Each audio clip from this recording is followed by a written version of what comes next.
In the late 80s, French football wasn't quite global and African players were rarely celebrated around the world. But then came George Weah. In 1988, Weah played for Tonnerre Yaoundé, tearing up defences in Cameroon. But one man saw what others missed: Arsène Wenger, manager of AS Monaco at the time. At 22, Weah arrived in the Principality, tall, fast and unpredictable, scoring 14 league goals in his first season. Between 1988 and 92, he scored 47 league goals for Monaco and helped take them to the 92 European Cup Winners' final. And then came Paris. In 1992, he joined PSG just as the club was on the rise. In 1993-94, he helped win the Ligue title, and a year later, he was the Champions League top scorer with 7 goals, producing an iconic finish against Bayern Munich. And by 1995, Europe could not take their eyes off him.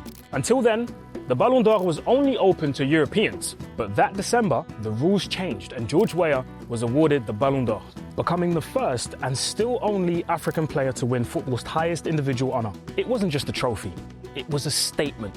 A Liberian striker from a country with no World Cup pedigree had become the best player on earth.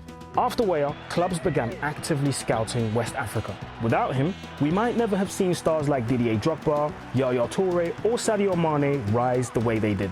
But despite all the fame, he never forgot where he came from. Liberia has only ever qualified for the African Cup of Nations twice, in 1996 and 2002. And Weah led them both times, scoring their opening goal against Mali in 2002 to earn his country a rare point on the continental stage. In 2000, he returned to France for a final spell with the struggling Marseille side. He scored 5 goals in 19 games, which helped save them from relegation and left a lasting mark with his calm leadership in the changing room. But Weah's story didn't end in football. After retiring, he returned to Liberia, a country scarred by civil war, and entered politics. In 2017, Weah was elected president and became the only Ballon d'Or winner to become a head of state. Even as president, football never left him. In 2018, at 51, he played one final match for Liberia in a friendly against Nigeria, with his iconic number 14 retired as the stadium rose to its feet.